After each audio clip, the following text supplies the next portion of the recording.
If nothing is growing around, as you say, David, if you can find the seeds and you can provide food for your family and nourishment, there's a lot to be said for that, I suppose. Yeah, and you have to take that into consideration. I mean, are you going to starve or are you going to use an LED light? Adapt 2030 Mini Ice Age Conversations covers changes in our climate due to a new and intensifying Grand Solar Minimum. In the media, overlooking, downplaying, or burying cold weather changes occurring on our planet. This is in order to keep the global warming agenda steaming full speed ahead. I do this podcast and radio program because we need to begin conversations on how to adapt our food growing strategies long before 2030 as agricultural zones shift, affecting global crop output, but very few mainstream media outlets are talking about the most important issue of our time, cold weather crop losses. Our sun is going through a 400-year cycle, which has effects on our weather patterns as our magnetosphere weakens and the jet streams go out of flow. It's not CO2, it's not you, it's the sun. Are you ready to thrive in the Grand Solar Minimum? Then join me for Mini Ice Age Conversations. I'm your host, David DuByne. Really going to boil down to something like this. And, think domes, just as you're referring to the community there, because that's what would resist, the hail damage and also the heavier winds that will be accompanying. So what we saw last year and, with the Beast from the East and the Super Freeze 2.0, you had those two storms. During those same times, those Almeria greenhouse down in Spain were frozen out, bashed out with the hail, and ripped up from the wind. That's a major vegetable growing area that you had shortages everywhere in Northern Europe, UK, Ireland, whatever. There's shortages everywhere from just the basic vegetables because the other places where they were growing it were bashed to smithereens by hail and wind. And you saw last year the prices of what the zucchini squashes and you couldn't get basil and there are all kind of other things you couldn't get, lettuces and whatever. And there's some stuff was just not available or was double, triple price just because of the inavailability. So if you're able to grow your own, then who cares? But there is going to be a lot of trade-offs going forward. I mean, the environment's going to take a very, very, very back seat to survival. I mean, if you're going to starve to death or your family's going to starve or you're going to use a non-eco-friendly product, I guarantee you're going to use a non-eco-friendly product to stay alive. And that's just the way it's going to be. Like I said, there's going to be a lot of psychological changes moving forward of what's acceptable and what's not acceptable. Right now we're living in a very static, very sterile society where there's a bunch of rules and norms to adhere to because everything works fine. But as soon as things don't work fine, people are going to find solutions to the problems that they need to solve around their homes first. And if it involves using oil instead of a, breakaway orange-based organic detergent, I guarantee they're going to go and use the oil because it's going to save their life. Yeah, domes, and that was my point. Go domes, D-O-M-E-S, domes. That's okay. Dome builders. Just a reminder for people that it's 7 days before cannibalism kicks in. So just a reminder. Steve, we have more questions because we want to focus on the solutions. But we'll try and get through the questions and then we'll talk about the solutions. We do. There's a lot of information popping in up on the chat rooms there in relation to the effects and dangers of LED. Well, we haven't quite looked at that in depth at the moment, so we can't really comment too much. But someone said, okay, we know aspartame is bad. Sugar, if it was to get expensive, then we should use aspartame. We're not pointing fingers or, going down that road. We're just saying that in a time of crisis, basically, if you have an LED light and that can help grow a seed into something that you and your family can eat, well, you'll do it because, we've all heard, I'm sure anyone who's a parent has heard the cries of a hungry child and you just want to satisfy that need. Anyway, we shall continue. Graham was wondering, David, can you ask David, what are his thoughts on Monsanto being absorbed by Bayer? Is this the beginning of the end for the GM empire? On an industrial scale, I think it will still stay around. But in terms of average person trying to grow their own food, eventually after these first generation GMO seed stocks run out, you can't replant them anyway. So they would never come to seed again in a local community that was growing their own food. So they'll have to rely back on heirloom seeds again so you can make sure you get a yield of seeds themselves coming out so then they could replant. And you have to save about 25% of your seed. So if you think you're going to get 100 pounds of something, I'm sorry, you're only going to be able to keep 75 because you need to keep the other, what would have grown out, you need to keep that for seed to replant for the next season. And this episode's brought to you by TrueLeafMarket.com. Heirloom and organic seeds since 1974. Full range of garden seeds, microgreen seeds, sprouting seeds, wheatgrass, grain seeds, flower seeds, herb seeds, and ground cover crop. I encourage you to take a look at their website, trueleafmarket.com, and they even have free starter guides there for you to learn how to grow sprouts, microgreens, herbs, and wheatgrass. Use the link below and give yourself the gift of organic and heirloom seeds. So when we talk about totals coming out of the fields, 1 does not equal 1. 1 equals 0.75 because you always need to keep a quarter of that for the replant. GMO, I think, is going to be a thing of the past. Yeah, but it's going to come more local again, I do believe. Just go back and I think we're going to reverse back into the late 1800s, early 1900s in terms of the way we live and plant and share. What about just in relation to seeds and DNA? We heard recently, a couple of weeks back on one of our shows, it was suggested that if you are going to plant some seeds, and it will be an idea to get those seeds, put them into your mouth first and leave them there for a moment or two. And then it was suggested that your DNA will be imprinted onto or into the seed before growing. Have you heard anything about that? Yeah, I sure have, and it's very, very interesting because I know when you put frequency to seeds, it can change them as well. There were a couple persons also using electrical vibration and electrical frequency into the seeds to change the output. You know, they were getting what is traditional corn that we know grows straight and it has several, ears on it. They were putting electricity into it and getting out double stalks with like 12 heads on each stalk and kind of a hybrid between let's say sorghum and corn, but on a corn plant. And they were getting all kinds of extreme versions of the initial plant, whatever hybrid species it was. But when they hit it with the electrical vibration, it changed also. So yeah, when you talk about Nikola Tesla, the whole universe is vibration and frequency. So what can you change in that? We are vibrational frequency ourselves. So can you impart that onto a seed? It's a living thing as well. But they've done the experiments where they put the writing on top of water and they can change it, writing the word love on top of your water and talking to your water can change the frequency. These are ancient teachings. We're going to go back to this again when we plant our seeds or when we do our water or when we do anything. Imagine that, these seeds need to get you through the next winter and everybody's going to be praying on those seeds, literally putting their focus and energy into the seed batch. So please give us the best harvest you've ever given because we really need the food, please. Will that change the output? That really is to be seen. I'm so interested in this, actually. Well, they've actually done that. They've actually proven that talking to your plants does actually make a difference on playing music. I hate to mention Prince Charles, but he's a big believer of doing this.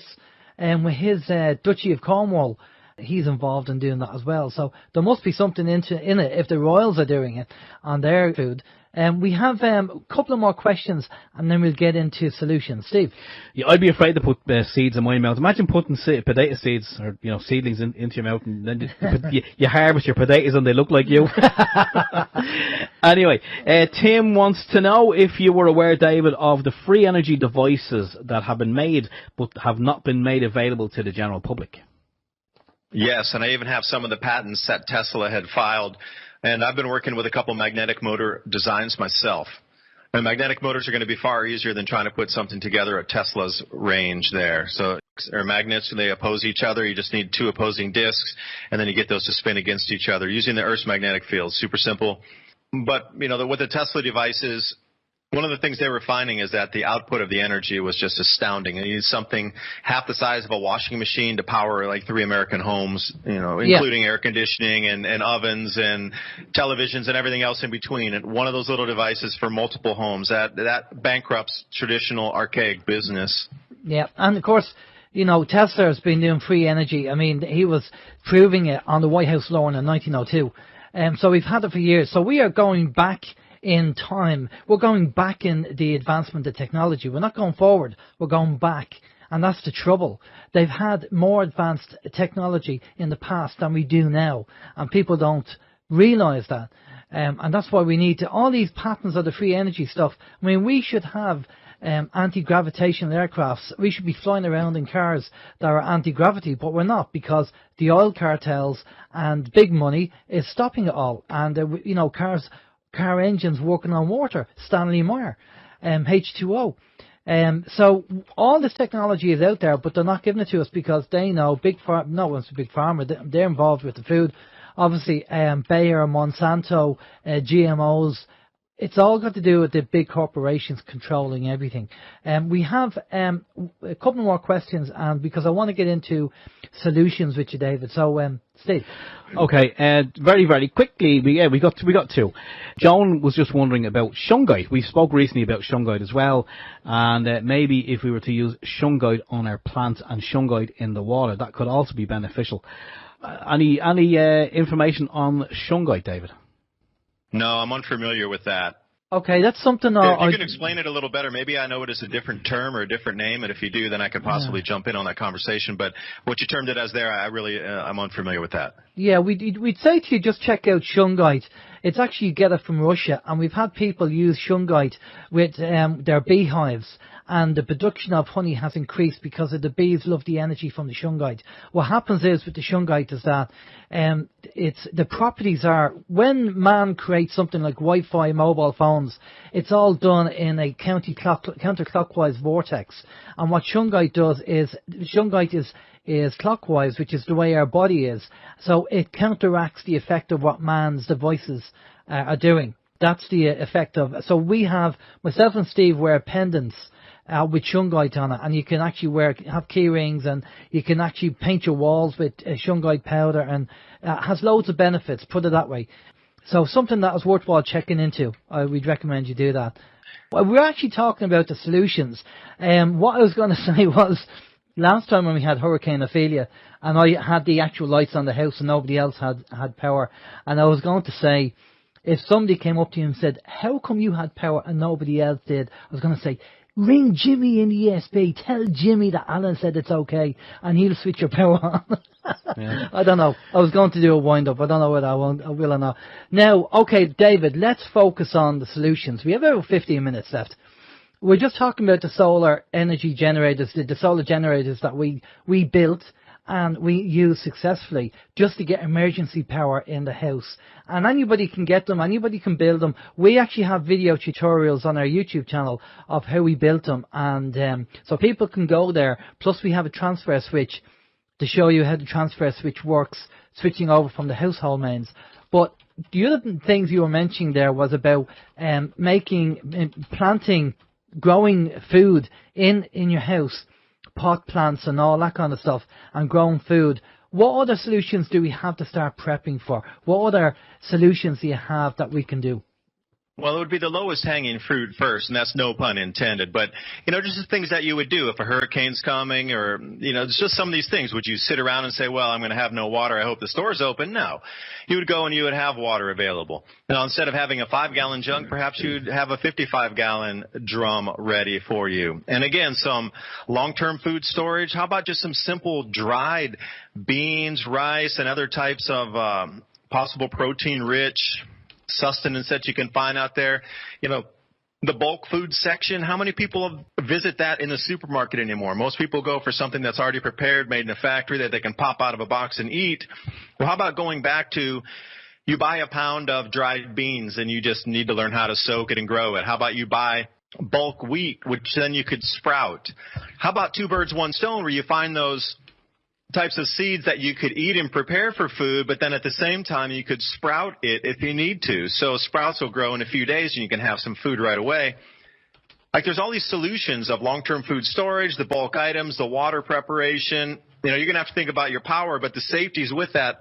If your power's out across the entire neighborhood and you're the only ones with lights on in your house and you're broadcasting, lights in my house, you're going to have some unwanted visitors because you're the only one in the neighborhood with lights on, and they know you'll have a power generation device. But with that said, what can you forage around your house? Like in the natural environment, I know I can walk out in the back of my yard or in my neighborhood or in a forest somewhere, and I could bring home a bag of at least leaves and berries, mushrooms maybe if it's in the right time of the year, of things that I could find naturally. What about the root plants around where you live? How many of those do you know that you can eat? Canna lilies. I mean, how many people would probably walk by a canna lily field and starve to death when you could eat all those plants, the roots out of it? So many solutions. Is basically think about living in a pioneering lifestyle. Learn what your grandparents learned, and that'll kind of be the easiest steps first. I mean, all these books, there's ag centers around in most city. There's foraging clubs in every city, like looking for natural foods out in the forest. There's gardening clubs in every city. There's organic farming communities in every city. There's really no excuse for you not to be getting ready because the resources are around you, and those communities are the people that you're going to need for the support anyway. So it's like networking and building your skill set and getting the physical together. The physical, and I mean by, whether it be shovels, seeds, beans, food, whatever it is. And it's going to take a combination of a few things. Well, I think something you said there, which I think I will do and I find interesting. I have a couple of neighbours who are in their 70s, and the lady is actually from a very hardy Scottish lady from the Outer Hebrides. You can't eat her. No, I can't eat her. But she is someone who knows all about this stuff because she grew up doing it. So I'm going to actually see her during the week, and I'm going to say to her, in our locality, where are the places that we can go to actually forage and stuff that we can get for food? Because, as you say, you could die of starvation on something that you could actually eat. It's all about knowledge. It's all about knowing what to do and how to do it. And I think that's pretty good. Now, if there's local groups, Ireland is kind of, I know we mentioned Seamus had this group down where he is, where they actually have a community and they're growing stuff. But things like that, co-ops like that are few and far between, I think, in Ireland. We don't have that many. And so on a local point of view, it's up to people to start getting together and organising their own prepping groups and prepping circles. So they have the knowledge between them and they can help each other. So if anything happens, for the people in the city, well, I don't really know what you can do in the city because the city is going to be the worst place in a crisis to be. The country at least you have a fighting chance. Right, and think about that, Alan. You're going to have to be able to buy some of these things. And imagine if your debit cards or credit cards don't work any longer. What would be a secondary medium of exchange or tertiary? We could use bartering. That'd be great. But think about cryptocurrency as well. You touched on the tech there and the AI and the tech a little bit. But what about cryptocurrency, learning how to use that? Because I do believe that is going to be part of the new monetary system that will emerge out of this semi-reduction or contraction into what's coming in our traditional economies. Now, people always will have a way to buy and sell and trade, but if if the pound's not working, the euro's not working, dollar's not working, and from anything in between is having less value, and people don't consider it as stable in transit, let's say it takes 20 days, 30 days, or even just your neighbors, whatever it is, people aren't going to believe in the value of the paper money as they have in these last few years. But there'll always be another alternative to that. Learning what cryptocurrency is, I'm not advocating, any one or shape. I'm just saying the tech that's there and the availability for you to buy, sell, trade with an agreed upon medium electronically without any third party is going to be another means that we're going to use as we transition through all of these changes. Yeah. For sure. Learn what the tech is. I'm not even, I didn't even mention one yet. I'm just saying learn the tech because we're going to use it as new money. Well, we actually don't go near the crypto stuff because we have inside information to know that that's not exactly what you think it is. And the fact is that if we have an EMP and it blows out everything, crypto is going to be pointless because your technology won't work. What you need to work with is your skills and what you have in your hands. That's your labour. That's going to be important because if we are sent back to the late 1800s for whatever reason, then crypto. Take for last week. Last week we had 2 days of power down, and okay, there was a little bit of battery in my phone, but if that was over a week, we'd have no technology. So unfortunately, there's 2 reasons there. One, the EMP and a power down situation where you won't be able to use technology, and 2, we've heard about crypto being not exactly what it is. So unless you have it in your hand, you don't own it. And since I have been talking about our need moving forward in this new society that we're entering as our global grain production starts to be reduced in yield, your food prices are going to skyrocket. And I mean skyrocket, not just doubling or tripling, something like 5 or 10 times higher by 2020 at the very least. TrueLeafMarket.com. I really want to talk about growing your own food, which will be a necessity moving forward. They've been around since 1974. Heirloom and organic seeds. Since I've started talking about them in my videos, I have a lot of people write and say that they've previously ordered, that they know the owner, having great results, good customer service. They quite enjoyed the seed quality as well. And there's so many ways that we can go about growing different types of vegetables that we're going to need. Microgreens are incredibly nutritious. They're super fast to grow. In less than a week, you can have something that you can eat.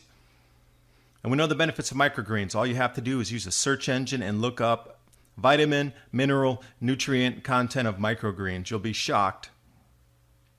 Also, sprouts. We can get those a little bit taller, a little more dense, a little bit larger volume on the vegetation mass coming off of there.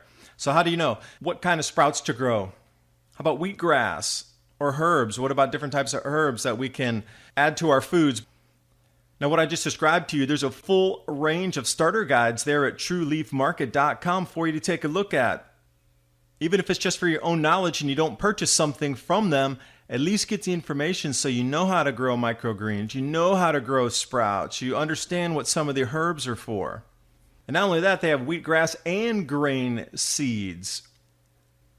So when I'm talking about grain-growing regions going offline, we just need to look back in history and see where across the planet there was difficulty growing grains when this grand solar minimum intensified and the jet stream started wandering just like they're doing today due to a decreased magnetosphere that does not hold our jet streams locked in their traditional flows. Grains are one thing, herb seeds are another, cover crops, something different, but whatever you do, organic seeds are going to be a necessity because you can save those seeds and then grow them the next season, which you unequivocally cannot do with GMO. TrueLeafMarket.com. Use the link below and give yourself the gift of organic and heirloom seeds. And that's just kind of air-taking it based on interviews we've done with guests that we've had on the show and information that we've received. But so I think the knowledge, having the knowledge is more valuable than anything. Knowing how to make stuff, how to grow stuff, and how to forage, and then having groups of people around you that are on the same wavelength, I think that is gold dust. That's what we need to focus on. Yeah, so let me mention that EMP for a second. Now, you talk about the charge that's coming from the sun, and when it lands on these high-tension power wires, what it's going to do is put an extra 2 volts on a line per kilometer. That is absolutely going to overcharge whatever part of the planet it hits. Now, the misnomer is that an EMP comes and it sweeps over the entire planet from stem to stern, from top to bottom, left to right, and everything's affected on the entire planet, and we go back to the Stone Age. That is not the way it really works. Even during the Carrington event, which you referenced, and that's the most well-known event that came off the CME, the Coronal Mass ejection, that had huge effects on all the telegraph wires, et cetera, that you're talking about. That was only really incredibly damaging in North America and parts of Europe only. The rest of the planet was not affected, even though they were also wired up slightly. There was wires down in Asia at the time and other parts of, say, Eastern Europe and just even in India at the time. But they weren't affected. Some parts of the globe were absolutely just decimated to the point where it fried and burned people and houses caught on fire and all these kind of stations and everything you're talking about, wires melting. But then on the other side of the globe, nothing happened at all. So when we talk about the EMP, yeah, it's about how intense will it be? What part of the planet's sun facing during this time? What's the tilt? What season is it in? Is it more of an equinox time, or is it a solstice time where everything's at the uber extreme of the bend of our planet in a season? It just depends. There's so many variables coming into these EMPs, but I firmly believe that there will be at least some places on the planet for sure that will survive through that, regardless if another place gets totally scrapped down to zero. There'll be another place that will be functional on the other side. So when they talk about building out these new generators and new type of infrastructure, they're saying it could take up to 3 years to get component parts back in, because they do not believe either a 100% total global event would occur during this time. It would be part of the planet that would be affected. But then getting the supply chain to get these large, we just don't build normally something like that off the shelf. You have to have those custom made, these generators, et cetera. So it would be a concerted effort to get everything up and running again. But I firmly believe, like I said, there'll be other parts of the planet that will be unaffected, even with a giant CME. No, I totally agree. It's Russian roulette, because it depends on which part of the planet is facing the sun at the time CME happens. The EMP, It could be sun, it could be, a rogue state, or it could be the deep state, doing their last bit of trouble before they finish, before they die. Maybe it's one of their satellites or something. You don't know. We don't know. So it's all about being prepared and being organised. So it's just, as I say, the solar generators, we're happy with the performance that we had, and we used them. Was brilliant. And although we have limited power from them, it was definitely helpful. But you got great ideas there, definitely great ideas on the prepping and get ready. Now, I know there's loads of people out there who are prepping, and I don't know, what would you say?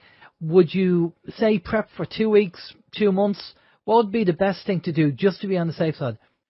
Well, a lot of preparation experts say about 3 months. 3 months, because that would allow everything to unfurl in those first 90 days or 30 days of chaos. There'd be a lot of people who would have 30 days of food or 60 days, but those will, that'll eventually dwindle if they don't know how to resupply and go forage or do anything, or even start a garden. Within a couple months, you'll definitely have some stuff to eat. Even in the first month, you could have some vegetable source to eat at that time.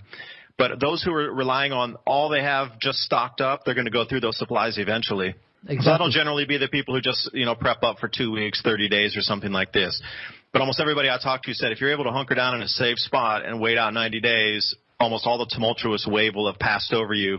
And you get to be about with your community, too. It's not like you can just sit in your bunker or your house or whatever, turn off the lights at night and ride this thing out. You are definitely going to go stir crazy. Your psyche will just snap if you don't have communication with others. You'll be perpetually terrified because every noise you hear will be some kind of scary noise.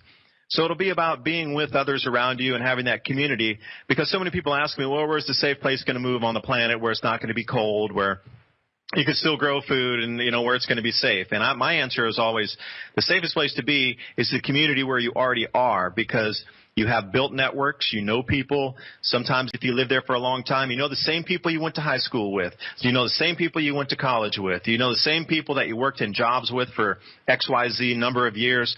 But that community that you've built, people know you, they trust you. You know people, you know who to trust, not trust. And, that's going to be the safest place, is the community that you're actually in, versus trying to run off to an equatorial country and drop down in the middle of Indonesia by yourself and try to set up. That's just not going to work. Yeah. Have people around you that you know. Okay, David, we've reached that time. A big thank you for coming on the show, and appreciate you sharing the information and letting people know what's going on. We have to be prepped. We have to be organised as much as we can, because the next few years the weather's going to be pretty bad.